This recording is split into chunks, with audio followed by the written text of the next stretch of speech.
Buenas noches, mi nombre es Esteban Lingeri. Este es el séptimo viaje de Escarabajo Cósmico y nos fuimos a la ciudad de Mendoza a visitar y a charlar un poco con Luis Emilio Anino. Así que bueno, quería saber cómo estás, Luis. Un gusto enorme tenerte acá en este viaje de Escarabajo Cósmico.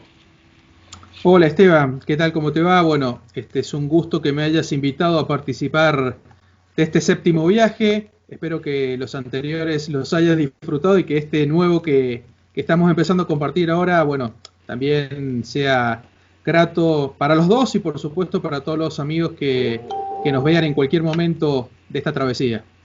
Así es, seguramente que sí.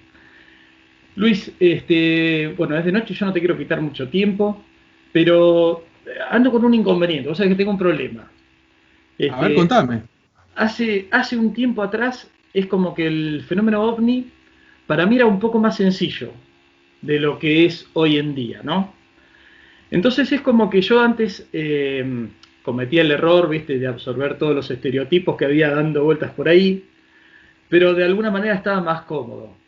Viste, yo por ahí decía, bueno, esas luces que se ven en el cielo, esos objetos que muchas veces la gente, las personas, los testigos describen hasta el día de hoy, hasta hace un rato, y ahora mismo seguramente va a haber gente que está mirando eso. Eh, es como que era parte de esa hipótesis extraterrestre que justificaba o que de alguna manera calificaba o clasificaba al objeto volador no identificado, ¿no? Junto Exacto. con eso, por ahí yo decía, bueno, elementos como para justificar la hipótesis extraterrestre. Teníamos por ahí las mutilaciones, con las abducciones, la presencia de humanoides, las marcas en el suelo, y por último, la que, como estábamos comentando recién, que yo tuve la suerte de ir al Congreso el año pasado, al Congreso de Victoria, donde vos expusiste, entre algunos otros temas que fueron saliendo, ¿no? El tema de los metamateriales.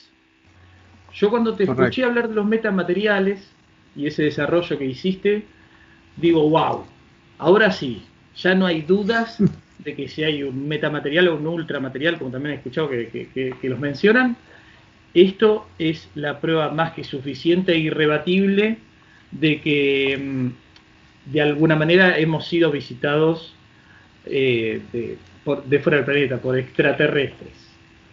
Viste, yo después, bueno, obviamente podía ser algo natural o artificial o qué sé yo, pero había ciertos componentes o qué sé yo que no eran de este planeta.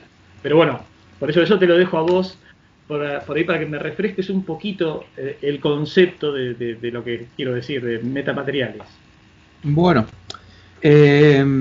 a ver, esa conferencia, a ver, lo que buscó fue poner en el tapete un tema que la verdad que no era muy conocido o demasiado abordado acá en la Argentina y en general el tema siempre estuvo asociado no directamente con ese término, sino con lo que se suele denominar con un término en inglés de UFO crash, ¿no? Las caídas de ovnis. Entonces siempre existió desde toda la historia de la ufología moderna, ¿no? Esta idea de que es de tiempos tempranos, ¿no? Y siempre se menciona el famoso caso Roswell como sinónimo de un lugar donde habría caído un aparato que sería de origen extraterrestre y que esos restos fueron recuperados y fueron analizados y se arma por supuesto toda una historia y hasta todo un folclore detrás de todo esto eh, donde por supuesto están quienes se manifiestan a favor y en contra de este relato y de esta historia, ¿no? Eh, yo creo que un poco retomó su fuerza, si se quiere, esta idea de que existían materiales guardados en alguna instalación secreta y que serían de origen extraterrestre, cuando apareció este testigo primero secreto y luego que finalmente fue revelado, presentado por un periodista norteamericano, George Knapp, que es, bueno, este personaje que todos conocemos ahora, pero que en ese momento era un misterio, ¿no? Que se llama Bob Lazar. Él hizo unas afirmaciones extraordinarias, y entre ellas, bueno, mencionaba que había estado trabajando en las famosas instalaciones situadas en el Área 51, que bueno, es una zona que durante mucho tiempo permaneció como secreta, o también se la mencionaba como algo que era parte de la fantasía o del folclore ufológico, hasta que finalmente el presidente Obama reconoció que existía, y bueno, ahí un poco se blanqueó la existencia de estas instalaciones, y por supuesto se reafirmó la idea de que en ese lugar se trabaja, se estudia, se investiga, se desarrolla todo lo que es tecnología aeroespacial, tecnología militar avanzada. O sea, eso es un hecho irrebatible, existe, y de hecho muchos desarrollos en el campo aeroespacial, como el famoso avión espía U-2 o el SR-71, e incluso el F-117, el famoso avión invisible, el caza invisible, salieron de esa zona prácticamente, o se testearon ahí, ¿no? Entonces, ese lugar se mantenía y se mantiene como un espacio donde se desarrollan tecnologías avanzadas.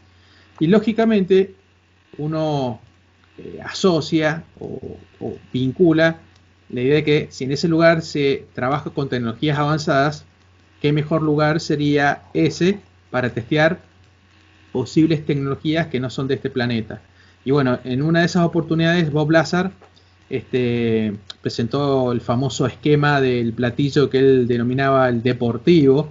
Incluso hacía como una descripción interna de cómo era el modelo, e incluso, bueno, afirmaba sobre un sistema de propulsión, decía que era la antigravedad, y que ese aparato estaba conformado por lo que se conocía en ese momento, o él lo definía como el elemento 115. El elemento 115 sería un elemento en la tabla periódica que para esa época todavía no era conocido. Y, a ver, tiempo más tarde, a comienzos de 2000, se logra descubrir lo que se conoce como el elemento 115, aunque en realidad no era lo mismo que señalaba Bob Lazar. Pero acá el punto al que hay que remitirse es que esto que denominamos metamateriales existen, y existen, algunos son de creación reciente, de desarrollo reciente, algunos son un poco más antiguos y están directamente ligados con lo que es las investigaciones en laboratorios de alta tecnología, sobre todo relacionados con el uso de reactores nucleares.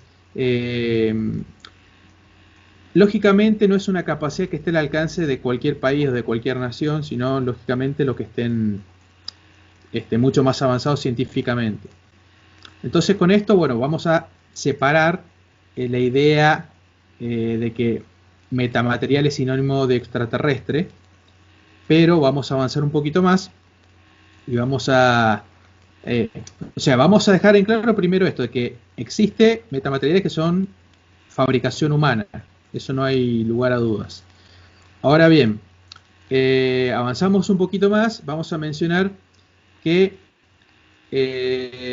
durante un buen tiempo ha habido un destacado investigador del fenómeno OVNI, con muchos pergaminos, mucho reconocimiento, quizás una de las figuras más significativas en la ufología, que es el doctor Jacques Vallée.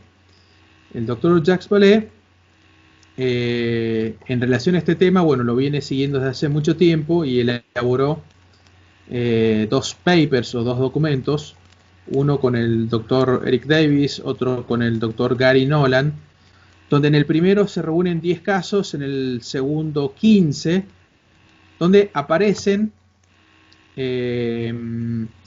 mencionados, identificados, descriptos, casos en los cuales se ha encontrado evidencia físico-material que estaría vinculado con esto que hemos denominado, pueden ser caídas, colisiones, en otros casos pueden ser, y de hecho ha pasado así, por ejemplo, explosiones en el aire, de lo que se identificaría en un principio como un objeto volador no identificado, o, usando el término más moderno, FANI, fenómenos aéreos no identificados.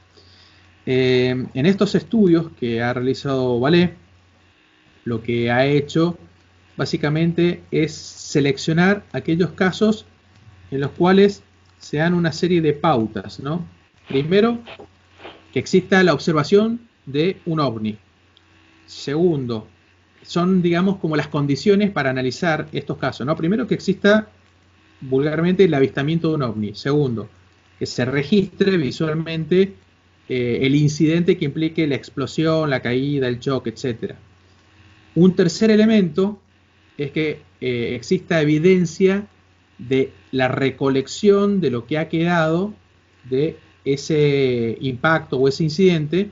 Y finalmente, cuarto, que exista un análisis o un estudio hecho en algún laboratorio, en alguna institución, etcétera, ¿no? O sea, se tienen que cumplir esos 4 pasos para que Jacques Vallée considere esos casos como de valor para ser estudiados o analizados. Como bien mencionaste, aparece un término acá para distinguir o para separar, que es el término ultramateriales. Quien hace esa diferenciación y utiliza ese término es justamente el doctor Nolan, que es el que trabajó en el segundo estudio con Vallée, y lo hace justamente para diferenciarlo de los metamateriales, que son creación humana, ¿no? Y lo que señala con respecto a estos ultramateriales es que lo que se hace es analizar la composición isotópica de esos elementos que se han encontrado, que es básicamente analizar la estructura atómica, la composición atómica de las piezas que constituyen ese resto o ese hallazgo. Él lo que considera como un elemento que sería significativo es lo siguiente. A ver, todos los elementos de la tabla periódica tienen una determinada composición atómica. Esa composición atómica es igual en cualquier lugar de un sistema solar, porque está de alguna manera determinada por las reacciones que se producen en relación con la estrella madre. En nuestro caso sería el Sol. ¿Por qué hago esta observación? Porque Nolan lo que diferencia o lo que dice es que si de pronto, por ejemplo, te encontraras con un pedazo de níquel, por ejemplo, el níquel tiene una determinada composición, y si encontrás níquel acá en la Tierra o vas a hacer prospección minera a Marte o a Venus o a Mercurio, donde sea, y de pronto encontraras níquel, te encontrarías con que en su composición atómica sería más o menos similar a lo que encontrarías acá, ¿no? Ahora, lo que dice Nolan es que si de pronto en estos ultramateriales encontrás elementos con una composición isotópica diferente, lo que estaría diciendo es que ese material, pongámosle ese supuesto níquel encontrado en una caída de un ovni, como estaría originado en otro sistema solar y donde ese material, digamos, habría recibido las reacciones atómicas, ¿no?, de esta otra estrella, esta composición isotópica sería diferente. Entonces él lo tomaría como un indicio de que este pedazo, este fragmento, este ultramaterial sería de origen extraterrestre. Ahora, poco para ir cerrando este punto de arranque, ¿no? Todavía no hay ni no se han presentado reportes de tipo académico, que es un poco la promesa que nos ha dejado Nolan y Vallée, donde se haya logrado determinar, digamos a ciencia cierta, este carácter anómalo, ¿no es cierto? Que uno puede decir, a ver, este fragmento que se ha encontrado nos demuestra que por su composición isotópica viene de la galaxia Andrómeda, no sé, por ponerte un ejemplo. Pero el hecho de que haya sido encontrado en las condiciones que yo te dije, ¿no? Una caída, una explosión, que hayan habido testigos, que se haya producido todo ese recorrido, los lleva justamente a sostener y a mantener la investigación y, por supuesto, ir sometiendo esas piezas a los estudios más avanzados que se puedan realizar hoy día y a la fecha, ¿no?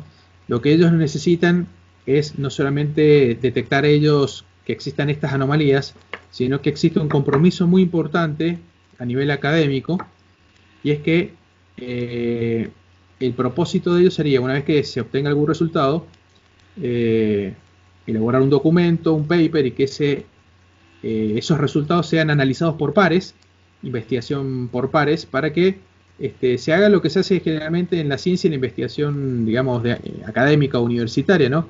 Que sea puesta a prueba por las interpretaciones que hagan otros científicos, porque es una manera también de finalmente validar o no ese documento, porque puede ocurrir que de pronto otros investigadores se encuentren algún tipo de incongruencia o algún tipo de falencia en la investigación y terminen desestimándolo o poniendo puntos suspensivos a ese tipo de análisis o investigación. Así que, a ver, a ciencia cierta, hoy por hoy, no podemos afirmar taxativamente su naturaleza extraterrestre como algo fuera de este planeta, pero como en varios de estos estudios han encontrado algunas composiciones que llaman un poco la atención, siguen siendo objeto de estudio. Partamos de la base también de que, a ver, algunas de esas piezas presentan tecnologías avanzadas, pero fueron encontradas en épocas donde, por ejemplo, el desarrollo aeroespacial no estaba tan avanzado. Un ejemplo sería la pieza de Ubatuba, que es la más conocida, la que más se ha hablado al respecto. Esa pieza es del año 1957, que es el mismo año en que se puso en órbita, por ejemplo, el Sputnik. Entonces, y era el primer satélite recién que se estaba poniendo en órbita y lo más avanzado en tecnología aeroespacial que se estaba poniendo justamente en órbita en ese momento. Por lo tanto, que se encontraran otras piezas de carácter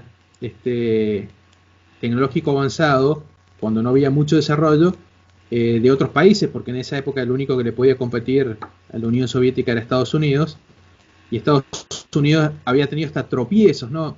Había tenido lanzamientos de satélites fallidos.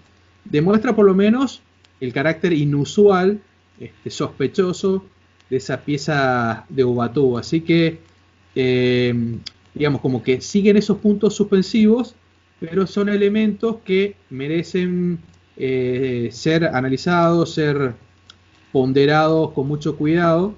Y bueno, será cuestión de tiempo que se determine la verdadera naturaleza.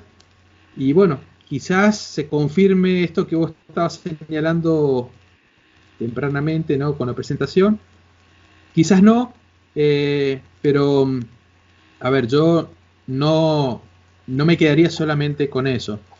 Voy a agregar unos elementos más y bueno, ya te devuelvo la palabra. Que es básicamente no solamente quedarnos con el tema de los ultramateriales, que por supuesto son importantísimos. Existen otras piezas que también son objeto de interés y de análisis, y algunos también presentan carácter sospechoso, ¿no? Como son los famosos implantes, que bueno, esa es harina de otro costal, pero bueno, están ahí presentes dando vuelta. Y a ver, no quedarnos o no dejar de lado la documentación que aparece, por ejemplo, en los famosos videos del Pentágono, ¿no? Estos que hemos conocido últimamente, y que suelen recoger esos videos una serie de características. En algunos aparecen, en otros no, pero suelen también aparecer en otros reportes a lo largo de la historia de la ufología, y que son los famosos 5 observables que en algún momento ha mencionado en distintas entrevistas y conferencias Luis Elizondo, y que son los que de alguna manera nos indican que estamos ante la presencia de algo inusual, anómalo, ¿no?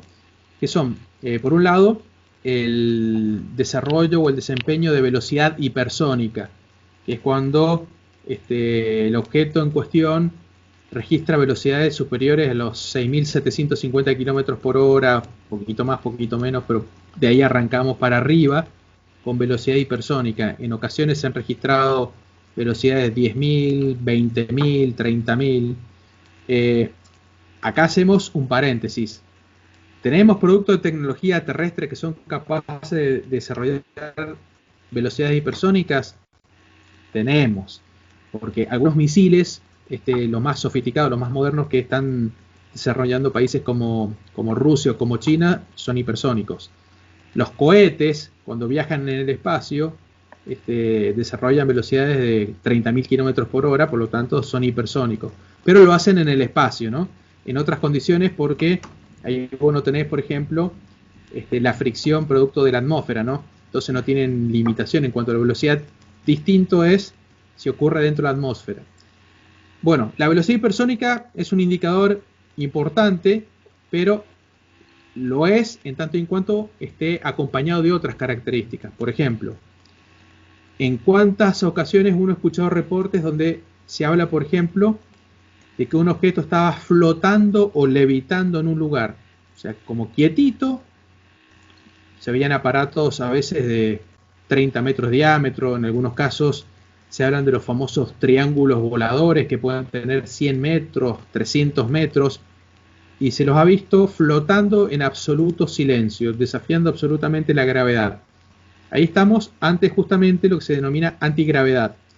Por ejemplo, en la oleada de ovnis que tuvo Bélgica, año 89, 90, 91, se reportaron muchos triángulos de este tipo, en algunos casos con este comportamiento, flotando ante la vista del testigo y el testigo desencajado porque no solo flotando, sino en absoluto silencio, ¿no? Entonces algo que de pronto para el testigo es algo que lo desencaja realmente.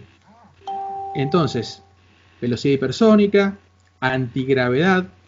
Otra característica que es muy importante es, y seguramente vos lo habrás leído, lo habrás escuchado en alguna ocasión, esto que es la aceleración rápida, inmediata o repentina, donde un objeto, un aparato, lo que sea, de estar quieto, ahí nomás acelera, pero no de una forma paulatina, sino muy pero muy rápida o inmediata, algo que lógicamente aparatos modernos nuestros todavía no alcanzan esa capacidad.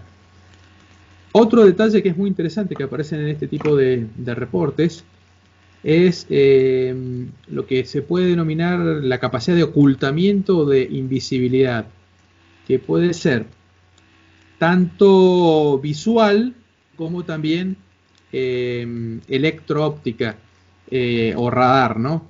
Puede pasar, por ejemplo, han habido reportes en más de una ocasión donde, por ejemplo, el piloto ve algo y no aparece en el radar. Y también ha sucedido en otras ocasiones casos donde se ven el registro radar de algo que no está a la vista. Entonces, bueno, ahí son parte de las características que van definiendo al aspecto inusual del fenómeno OVNI. Y la última, para cerrar esto, y ahí sí te devuelvo la palabra, existe otra característica que es muy interesante y que se denomina movilidad transmedio, que básicamente hace referencia a reportes donde se registran ovnis que pueden pasar sin transición del espacio a la atmósfera o de la atmósfera al agua o al revés,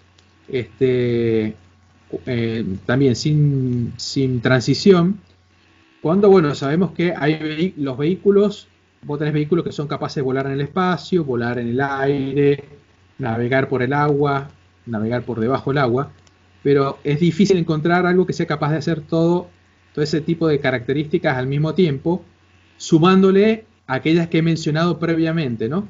Entonces necesitamos que se junten todas esas piezas del rompecabezas para reconocer que estamos ante algo que lógicamente desafía nuestra tecnología más moderna y sin que logremos confirmarlo, nos permita inferir que estamos ante algo que no sería de nuestra tecnología moderna, contemporánea, actual. Así que, bueno, para arrancar creo que estamos bien, ¿no? Sí, la verdad que sí, a mí me encanta escucharte, como me encantó escucharte la otra vez en el Congreso. Este, y, y bueno, precisamente por lo que vos decís, ¿viste? A mí me llama mucho la atención, ya que nombraste el caso Roswell, los videos estos del Pentágono. eh, Porque es como que, bueno, por supuesto yo como creyente de la vida extraterrestre, de las visitas extraterrestres acá, que yo no sé si es por capricho o por convicción, pero es como que, viste, el caso Roswell es el caso madre, viste, o por lo menos despliega después un montón de betas que me parece que toda la ufología, como se llamaba en aquel momento, fue cumpliendo a rajatabla, ¿no? Y la primera me parece que es el tema de la conspiración, ¿no? De esa por ahí contradicción que hubo a través de los informes oficiales, retransmitidos por el diario y por las radios, etcétera, donde supuestamente sí se había recuperado los restos de uno, después que escuché alguna versión que eran dos y hasta alguna de tres objetos, este, pero donde supuestamente si esos objetos, esos restos se recuperaron, ¿no? Y fueron llevados efectivamente, como dice el folclore, al área 51 o después, bueno, a otras bases secretas, ¿no? Donde por ahí se pudo practicar algo de ingeniería inversa y de empezar a tratar de descubrir estos que hoy llamamos metamateriales o ultramateriales, ¿no? Que lo que vos decías también recién, que fue una de las cosas que en realidad me llamó la atención, pero es algo muy lógico, del tema de que esa pieza, que más o menos como, a ver si entiendo bien, ¿no? O sea, cuando estamos hablando de metamateriales estamos hablando de esas aleaciones de diferentes elementos que por ahí en la condición de nuestro sistema solar no podrían unirse al menos en la proporción o no podrían tener las características que adquieren, ¿no? Entonces, esas características, esa aliación, digamos, porque es verdad, con la que estaría por ahí, si fuese un objeto el que viaja por el espacio, ese es el que le permite, lo que vos decías, la fricción del aire, atravesar la atmósfera, ir al espacio, de golpe sumergirse, porque también son incontados los casos que han visto entrar o salir del agua, ¿no? Ujú. Ahora, yo relacionando un poco, o intentando relacionar, este, porque también el tema, al principio cuando surgió todo el tema de los ovnis del Pentágono, para mí yo por supuesto me tiré de cabeza a comprar, dije, bueno, ahora sí, este es el año, ahora nos vamos a enterar de todo, este, eh, íbamos a estar acá y se iban a ver todas las conspiraciones, desde los grises que le dieron las manos a los presidentes de Estados Unidos, qué sé yo, ¿viste? Y de golpe, ves que por ahí hay algunas voces autorizadas, por supuesto, que ponen en duda que Estados Unidos, al menos entiendo yo que por una cuestión de seguridad, en eso le doy la razón y le doy la derecha, esté tan segmentado el tema de las fuerzas y de los diferentes departamentos del gobierno de Estados Unidos, que quizás haya unos que sabían de esa tecnología y otros no, y se encuentra con esa sorpresa, y de vuelta entonces empieza por ahí a correr una línea de que en realidad no sería tecnología extraterrestre, sino que podría llegar a ser tecnología terrestre precisamente quizás como resultado de esto que estamos hablando, ¿no?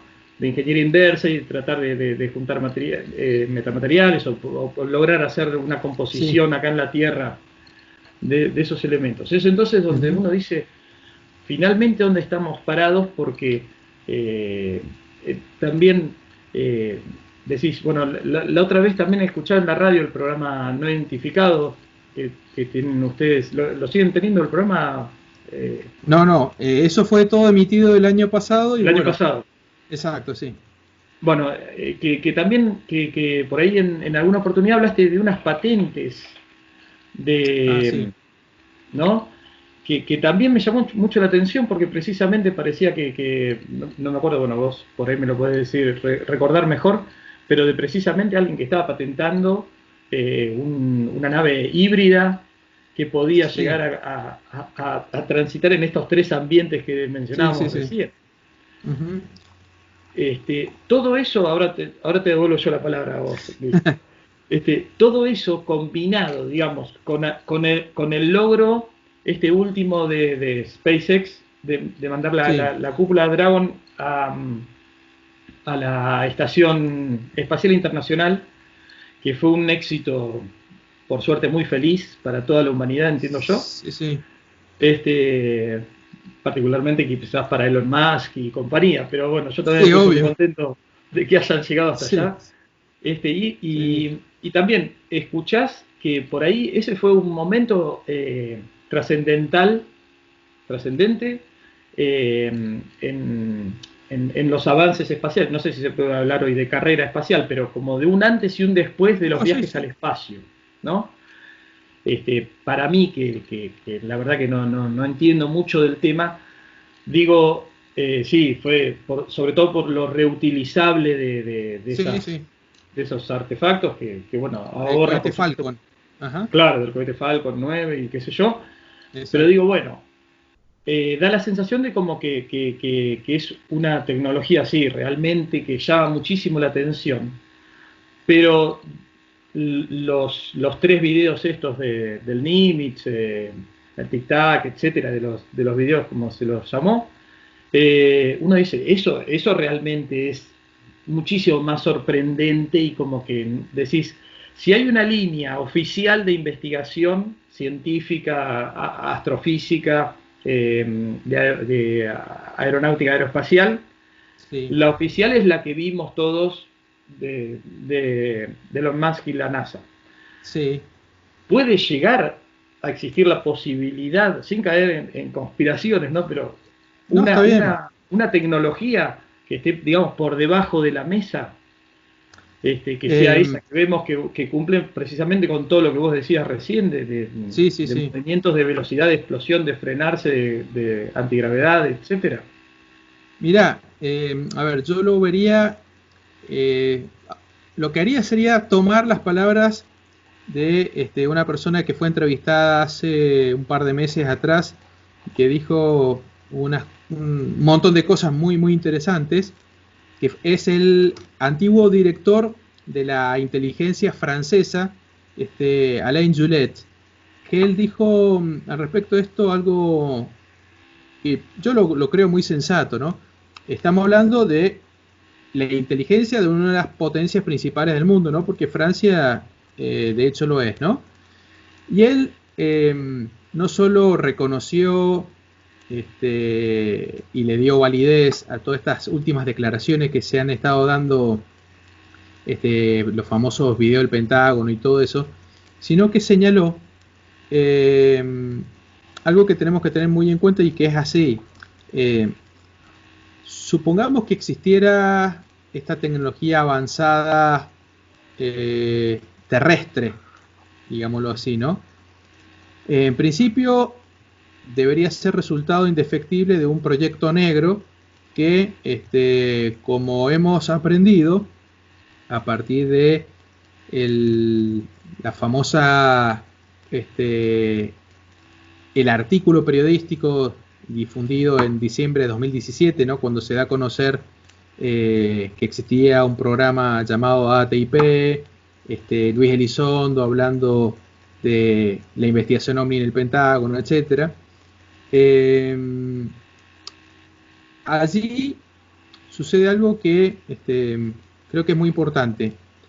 Se pone la palabra de un legislador de Nevada, que es Reid de apellido, y él reconoce que los fondos que se utilizaron para este proyecto, que fueron 22 millones de dólares, fueron un presupuesto negro, ¿no? Algo que fue aprobado lógicamente en el presupuesto general del gobierno norteamericano, pero lógicamente tiene que haber estado metido en un ítem tan chiquito, tan pequeñito, que pasó desapercibido. ¿Y por qué pasó desapercibido? Por una sencilla razón. Si vos a un programa de investigación OVNI le llamás Programa de Identificación de Amenazas Aeroespaciales Avanzadas, tranquilamente puede estar hablando de misiles hipersónicos, armamento nuclear coreano, iraní, chino, ruso, y no pasa nada raro, ¿no? Pero bueno, lo que hemos finalmente aprendido de estas noticias, de estas declaraciones, es que existen presupuestos negros, que esos presupuestos negros justamente se usan para que pasen desapercibidos de la vista de la vista con lupa que tenga alguien que esté buscándolo con mucha atención. Y bueno, uno puede lógicamente pensar que si existió han existido y quizá existan otros, ¿no? En algunas entrevistas que se han hecho a integrantes de hecho de Star Academy, dejan entrever cómo que no puede descartarse que pudiera tratarse de una tecnología aeroespacial avanzada de origen terrestre. Pero volviendo a Alain Julet dice algo que es muy valioso, porque no olvidemos que cuando estamos hablando de fenómeno OVNI estamos hablando de algo que remite a por lo menos 70 años ya de antigüedad, poquito más, ¿no? Toda esta historia moderna y contemporánea.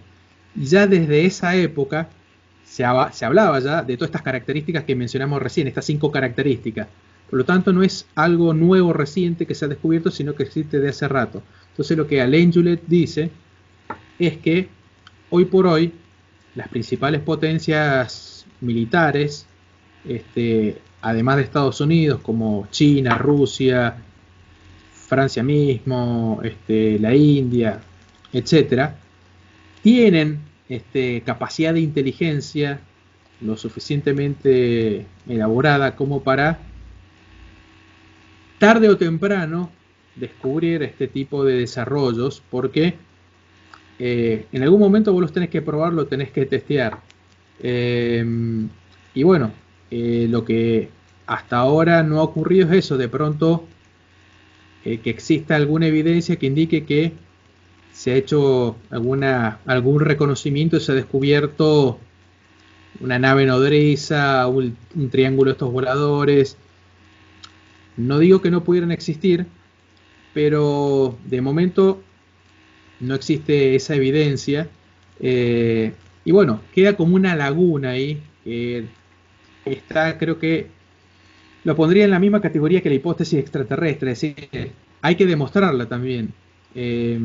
No alcanza con suponer que pudieran existir tecnologías aeroespaciales avanzadas, pero estamos hablando de avanzadas en el sentido que rompa cualquier esquema moderno, ¿no? Que diga lo máximo de ahora, bueno, está mucho más lejos, y sobre todo pasearse por delante, por ejemplo, de los propios aviones norteamericanos, es casi como inverosímil, ¿no? Y mismo mencionabas el caso de SpaceX, bueno, todas estas noticias, ¿no? Y de pronto, bueno, es como si teniendo disponible tecnología del tipo viaje a las estrellas, estás viajando en una carreta al espacio, para hacer una comparación, ¿no? Entonces, si alguien mantiene un silencio, un encubrimiento o algo así, como que no termina de tener una lógica práctica, salvo que el beneficio que se esté encontrando en ese tipo de desarrollo sea extraordinario, ¿no? O algo peor, que se haya gastado mucha plata en estos proyectos negros y que finalmente lo único que haya servido es para hacer maquetas o dibujos o diseños que no hayan sido exitosos. Y acá, bueno, hay un punto también interesante a mencionar, y es el interés que han tenido las principales corporaciones aeroespaciales norteamericanos, OVNI, porque hay un investigador australiano que yo sigo mucho, me gusta mucho sus trabajos, que se llama Basterfield, y él en un artículo, él recuperó una serie de documentos donde pone en evidencia que ya, diría yo, si mal no recuerdo, ya desde la década del 50, ya habían de las empresas aeroespaciales más conocidas de la época, ya investigando muchas veces dentro del mismo proyecto Libro Azul, ¿no? Del Project Blue Book, participando de ese tipo de estudios, y cuando uno leía esos documentos, porque se pueden ver, ¿no? Bueno, resulta llamativo porque, a ver, para que alguien tenga ese tipo de interés es porque existe, diría yo, un estímulo previo, que son justamente estos reportes de objetos voladores no identificados. Lo que quiero decir es que estas corporaciones investigaban ya estas denuncias de algo que no era producto de ellos, no era una fabricación propia. Así que, en principio, yo diría, no descartaría que pudiera existir tecnología avanzada. Los diseños esos que estamos hablando, que escuchaste de los audios de no identificado, y que incluso en la presentación que hice en Victoria presenté algunos de los esquemas. Es un investigador de la Marina norteamericana, Salvatore Pais, el nombre. Sí, se presentan como diseños que reúnen justamente esas características, que en principio no estarían pasando de modelos conceptuales, y bueno, uno incluso cabe preguntarse si es un logro, un desarrollo propio, o es, como decir, un análisis o una interpretación de, por ejemplo, el tic-tac, traducido, digamos, en una especie de planteo teórico de cómo podría ser un sistema transmedio, que es, por ejemplo, el diseño que presentó él. Evidentemente los interrogantes siguen estando, porque si no ya las preguntas estarían todas resueltas y justamente no estaríamos en este momento hablando de eso, ¿no? Hoy por hoy solamente existe como un diseño, no hay evidencia que vaya más allá de eso. Así que hoy por hoy me quedo con esa idea, me quedo con la idea de que es un concepto, y bueno, por ahora, incluso los que están analizando con profundidad, particularmente estos famosos videos OVNI del Pentágono, sostienen que no sería tecnología propia, me refiero a una tecnología contemporánea. Lógicamente no especifican a qué otro tipo de tecnología se refieren, y me parece bien que hagan ese tipo de planteo, porque en definitiva tiene que ser la investigación científica la que termine finalmente dando su último veredicto. Es decir, uno puede tener su hipótesis, o como vos decís, una creencia al respecto, pero bueno, eso hay que demostrarla. De pronto, ¿qué pasa si no es extraterrestre y es interdimensional? Por ejemplo, ¿no? O que sea del futuro, no sé, vaya a saber de dónde. Pero bueno, que sea la investigación científica la que termine decidiendo eso. Y bueno, me quedo con las palabras de Alain Julet. Si algún país ha desarrollado una tecnología aeroespacial avanzada, no es algo que se hace de la noche a la mañana, en 5 días. Lleva años ese tipo de desarrollo, y los que realizan tareas de inteligencia van notando ese tipo de evoluciones en el tiempo y en el espacio. Te pongo un ejemplo para, digamos, como ejemplo para también cerrar este punto, ¿no? Ahora Estados Unidos está desarrollando el que va a ser el sucesor del bombardero furtivo, el B-2. El B-2, o Spirit se llama. El sucesor se llamaría, o se llama en realidad, ya está denominado B-21 Raider, y es una aeronave que tendría unas dimensiones diferentes.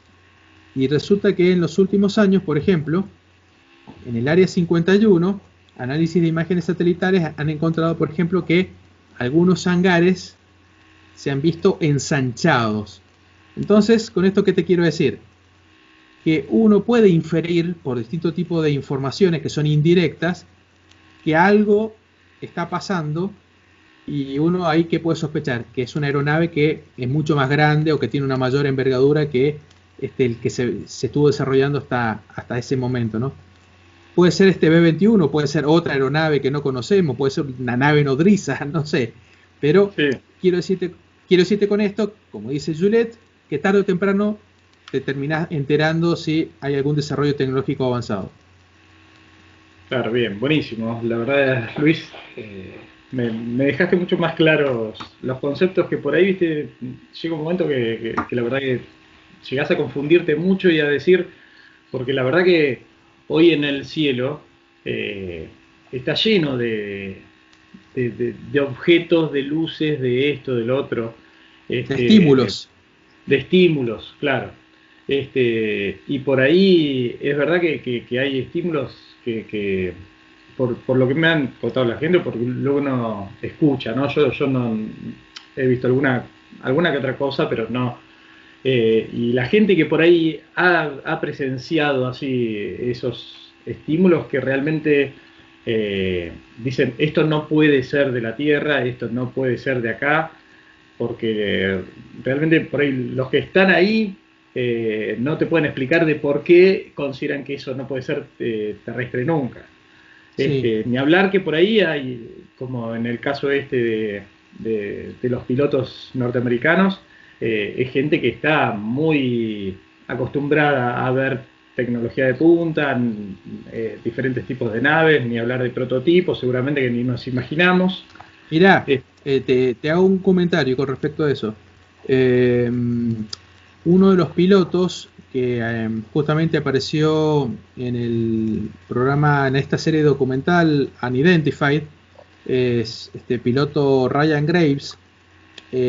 Cuando él relata su experiencia, luego se conoce su background, digamos, su formación académica, y él tenía conocimiento, formación avanzada en lo que podríamos llamar, no recuerdo si era astrofísica o algún tipo de tecnología aeroespacial avanzada. Quiero decirte que no solamente quien está teniendo esa experiencia era un piloto, una persona avesada en el manejo del vehículo que tenía con el que se desplazaba, ¿no? En este caso un avión, sino que una persona formada académicamente en temas que tienen que ver con la aeronavegación o con la aeronáutica o con el aeroespacio. Es decir, que tenía no solamente el conocimiento, sino hasta el juicio crítico como para lograr hacer un juicio de valor y decir, mira, lo que tengo enfrente no es algo que yo conozca y se comporta de una manera que no me parece algo conocido.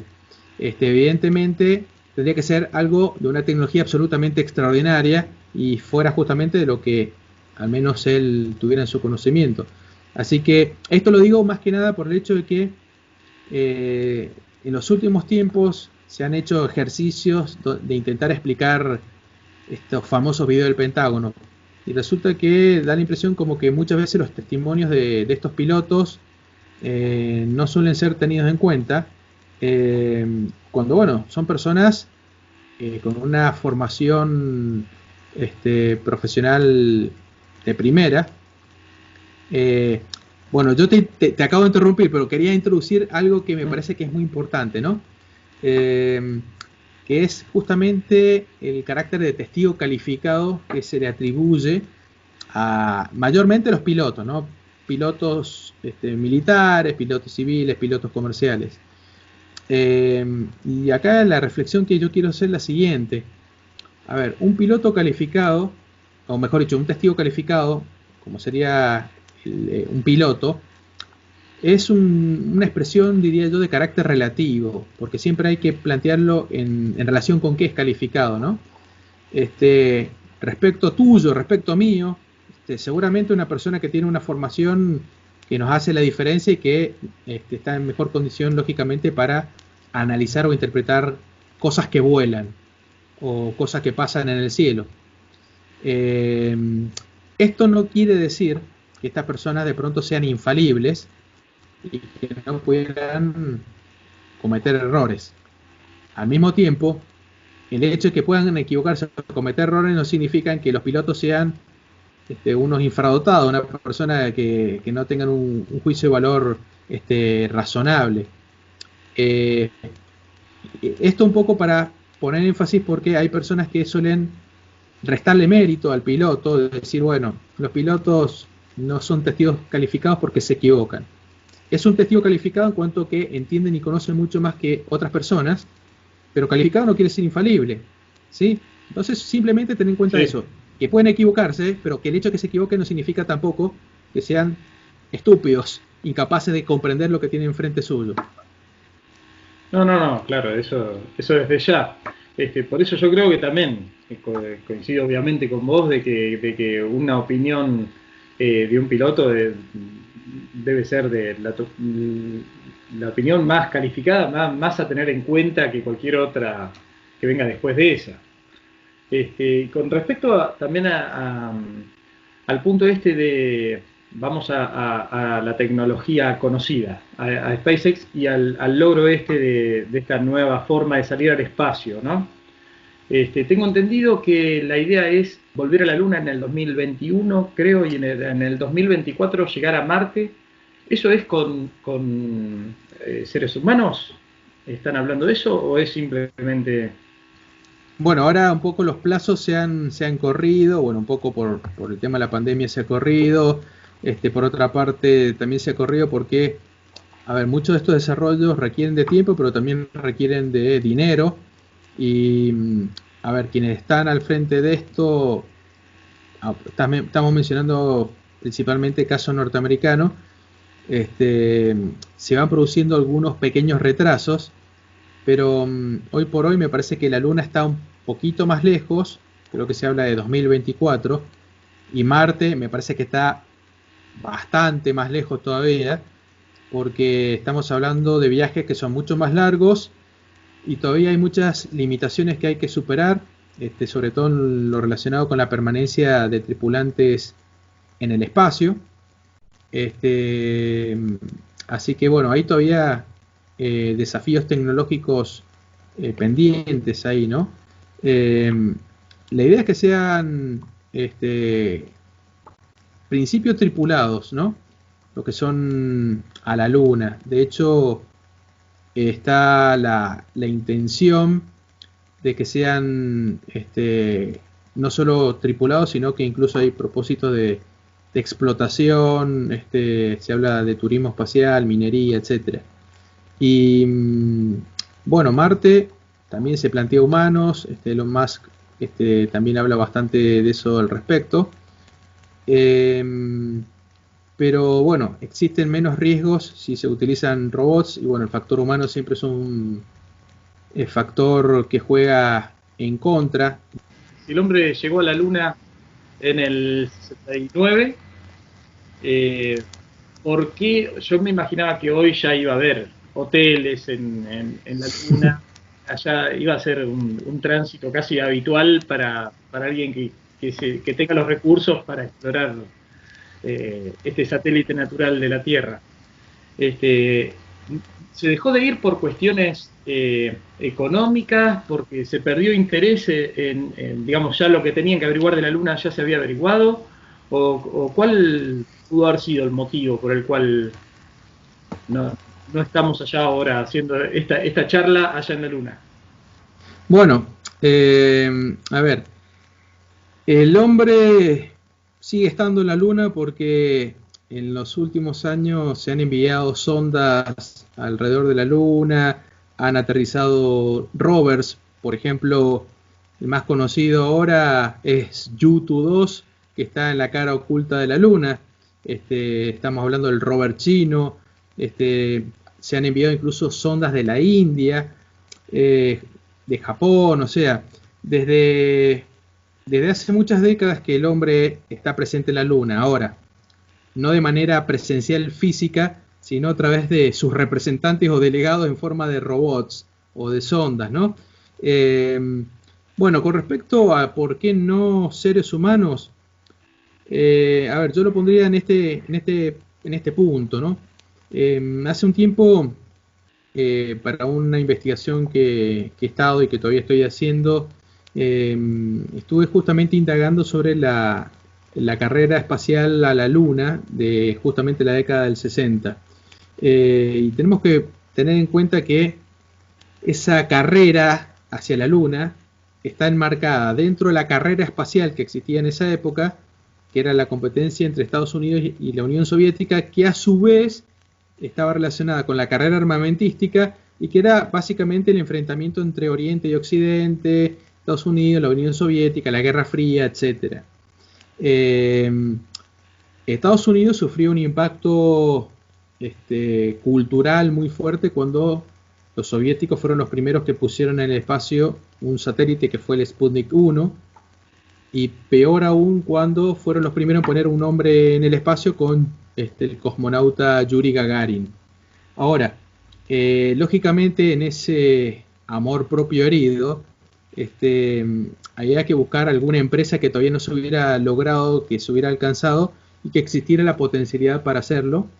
Y bueno, allí está el famoso discurso de John F. Kennedy, que iban a llegar a la Luna antes de que terminara la década, y que se puso en movimiento todo el aparato industrial, científico, tecnológico de Estados Unidos, mientras que Rusia también estaba tratando de hacer exactamente lo mismo. Cada uno de los países daba un paso adelante y el otro le competía para hacer el siguiente, y así sucesivamente. Y justamente se afina en la década del 60, recuerdo haber leído publicaciones que decían que había un sector de la comunidad científica soviética que consideraba ya para ese entonces que era más conveniente la exploración de los cuerpos celestes a través de robots, por dos razones. Una por razones económicas y otra porque justamente está el factor humano, que el factor humano es de todo este tipo de misiones quizás el más sensible, el más frágil de todos, porque en última instancia, si perdés un robot, si perdés una sonda, pero no está involucrado el ser humano, bueno, perdiste plata obviamente, tiempo, esfuerzo, pero bueno, no hay pérdidas humanas. Pero lógicamente si ocurre al revés, el impacto que se produce es muy fuerte, y recordemos lo que ocurrió con la muerte en un ensayo de cápsula, ¿no?, del famoso Apolo 1, que prácticamente motivó un retraso, una demora, que se tuvo que hacer todo un rediseño de la cápsula y del vehículo que debería llevar a los astronautas a la Luna, ¿no?, que era la cápsula Apolo. Finalmente eso se logra en el año 69 y parte de la actividad científica que buscaban lograr con ello lo lograron, porque recordemos que algunas de esas misiones finalmente trajeron las famosas rocas lunares, que fueron estudiadas, analizadas, pero el costo de cada una de esas misiones era realmente muy exagerado, cuando se reconocía que usando robots, sondas, etcétera, los costos finales iban a ser menores y con los resultados científicos que pudieran esperar más fácil de ser conseguidos. Y hoy lo que estamos viendo es justamente eso, o sea que la Luna, cada vez son más países e incluso empresas privadas las que quieren llegar a la Luna, y por supuesto están presentes los robots. Ahora, se quiere volver a la Luna y se quiere volver a la Luna con vuelos tripulados. Ahora nuevamente se quiere volver. No porque haga falta que estén hombres en la Luna, sino porque lo que se está haciendo es preparar el terreno, ahí sí, para ir a Marte.